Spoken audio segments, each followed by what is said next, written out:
The recipient of the UCD Alumni Award in Social Sciences 2024 is Dr. Martín von Hildebrand. He coordinates the Andes-Amazon Atlantic Corridor Initiative, which aims to safeguard the ecosystem connectivity and the environmental services in the northern region of the Amazon as a concrete solution to tackle climate change.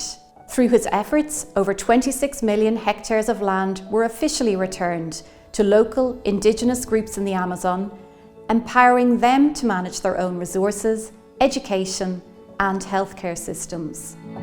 I studied sociology and archaeology, and then in '71 I went into the Colombian Amazon rainforest. These people have a right to their land, they have a right to their culture, they have a right to respect, they have a right to the self-government. UCD and Ireland gave me that spirit, gave me that energy, gave me a push or an energy to go all the way for 50 years and to accompany the struggle of these people to get their land, their culture, their identity fully recognized, to recuperate their dignity. And that is what I owe to UCD and to Ireland. I've received many awards, and this is the most special one, and the Special Presidential Award from Ireland.